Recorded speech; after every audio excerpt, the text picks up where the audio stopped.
India is on the move, a nation accelerating towards global economic dominance. With a dynamic mix of innovation, resilience and ambition, the Indian economy is rewriting the playbook, capturing global attention as it races toward a brighter future. And this pivotal moment was brought into sharp focus at the recently concluded 10th edition of the Times Network India Economic Conclave held in New Delhi. For a decade, the India Economic Conclave has been the torchbearer of the nation's economic narrative, tackling the most pressing issues and driving conversations that shape policy and progress.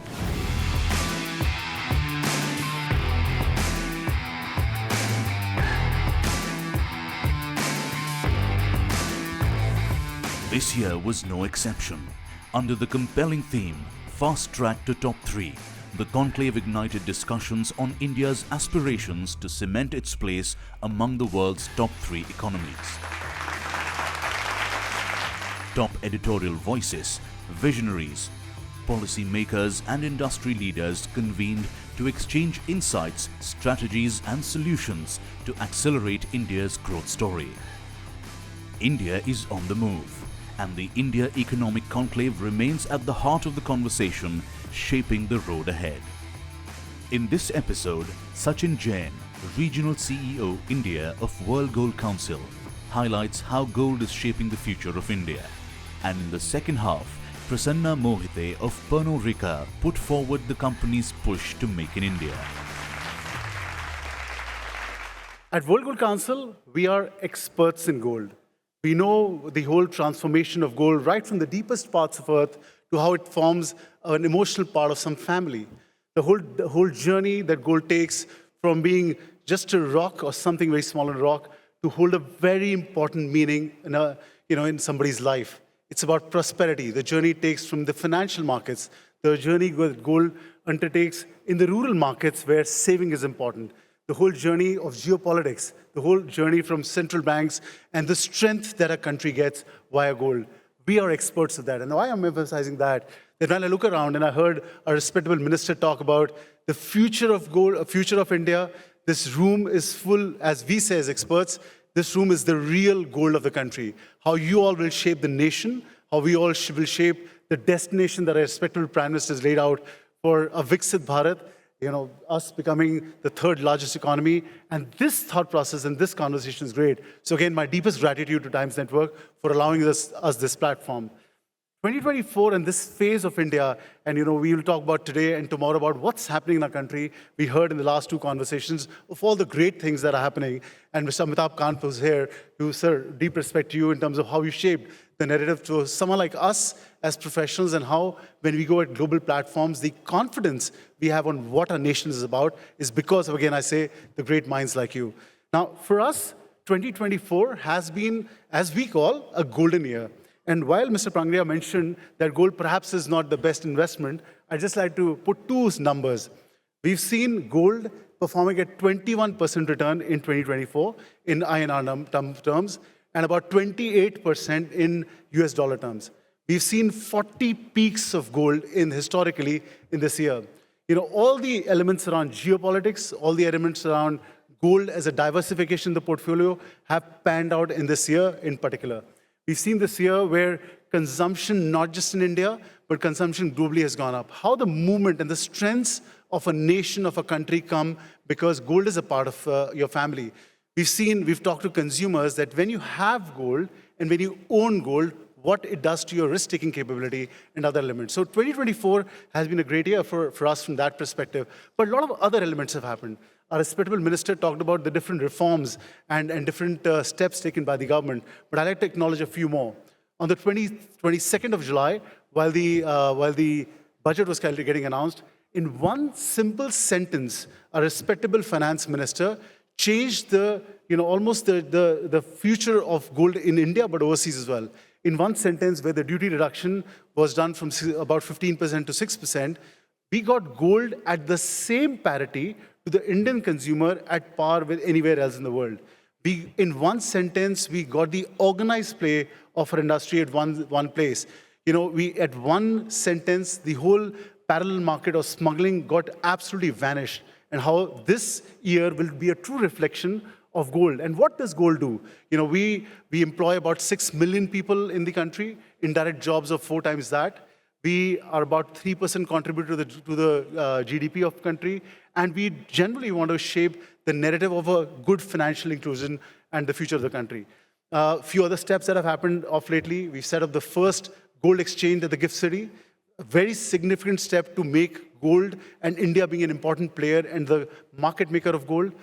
India, my friends, is the only country in the world where mandatory hallmarking is, by the rule of law, now required by any jeweler. What it means is that when you buy any piece of jewelry in the country, by law, you have a unique inscription on a jewelry piece to give you that confidence around purity and how you consume as an asset class. Now, lots happening on that front. But as we look into the future, how we at World Gold Council and the gold industry is committed to transform the future and the narrative of gold into the world. And I'd like to share with you some very important projects that we are undergoing. First and foremost, we're setting up the first self-regulatory organization in the entire gold value chain. You might know, as you've grown up, all of us have had a family doctor and a family jeweler, and hence there's a huge fragmentation in the gold market. About 3 lakh jewelers exist. I can't even mention the number of bullion traders, manufacturers, and so on and so forth. The intent of this first self-regulatory organization, and again, it's the first in the world that's happening in India. The intent is that to get the entire industry together. It's called the IAGES, the India Association for Gold Excellence and Standards. And the intent is that it's not about a big boys club. It's about a jeweler who's in Chandni Chowk or a jeweler in Bada Bazaar in Calcutta, where we can lay out a path for him to go into an organized play, an organized world. And that we think is important as we go into the future of our country, and the future of Viksit Bharat. And just a reflection about why organized play is important. We were largely an unorganized industry a few years back. Just fast forwarded to the last 2 years, we've seen over 20 IPOs. And what an IPO does to a jewelry manufacturer or retailer is to saying, I want to operate absolute transparently. I want to operate in the rules of game and rules of law. So that's the first SRO. It's the first of its kind.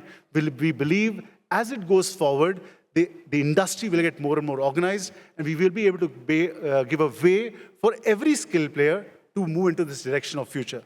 That's our first project. The other second important project is that we want to be, we call it the 247, and the intent is to digitize and digitize gold. And for a second, if you were to imagine all the gold in the world, if it's melted and then given out a unique number and a unique sort of place, so every gold in the world will be on a digital blockchain, an unmutable blockchain. And the intent is to give 3 confidences to an investor or to a consumer. Then the confidence of authenticity, that this is what it is in terms of the composition, it's responsibly sourced. Second confidence is that it's accessible 24/7 to any investor in the world. And thirdly, it's fungible. It's not that strange investment and something that you have to have less confidence on. And as we've seen the world move from geopolitics, and all these things that are here to stay, we believe that this second step of digitization and bringing gold in the financial system will be a very important one. And the third very important step that as a gold industry we are taking is what we call the Swan Udan 2047. And the intent is that we bring in together a bunch of futurists, people who are think tanks, to shape the destination of not just India that's happening, but what's the role of gold in 2047?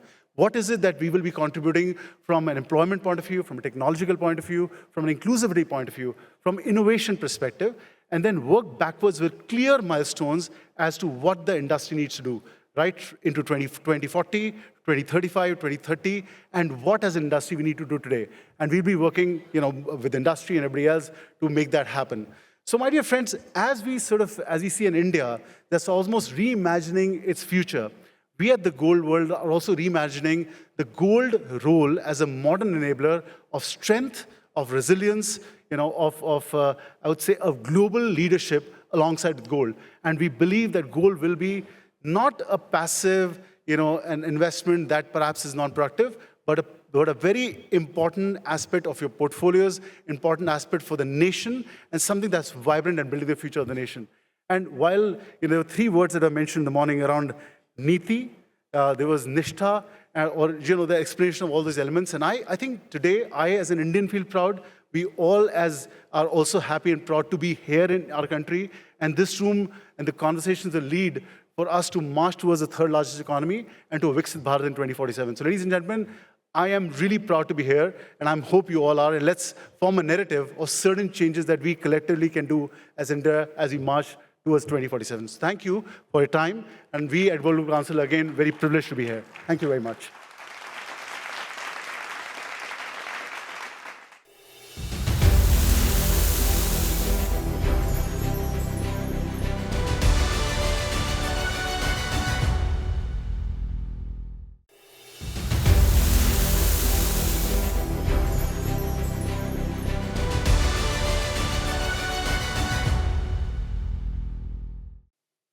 Years ago, Pernod began its journey with a very bold vision, a vision to not just grow a business, but shape the very future of the alcohol industry in the country. Today, India is our group's second largest market in the world after US. We recently overtook China to cross this milestone. Our global leadership, including our global chairman and CEO, Alexander Ricard, visited India last month, where he reiterated the huge potential of the Indian market and our long-term commitment to India. This is because in the last 1 decade, we have seen stable economic policies of the government. With one of the world's youngest and most dynamic population, India is where the spotlights of the world are trained. It is here that tradition meets innovation and boundless opportunities are created every single day. We at PRI are firmly aligned with the government's vision of Make in India. This vision resonates deeply with our purpose and philosophy. It is commitment to driving growth, fostering innovation, and creating unforgettable shared experiences that bring people together. Let me first tell you about our journey.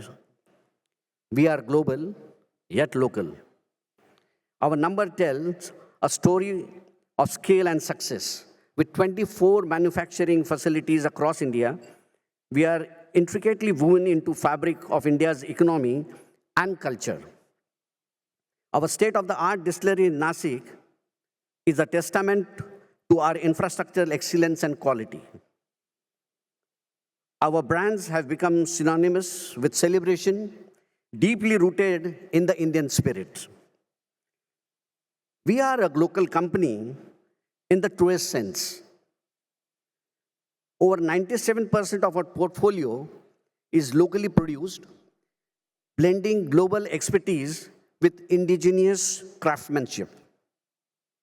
Crafted with global expertise, but rooted in local innovation and flavor.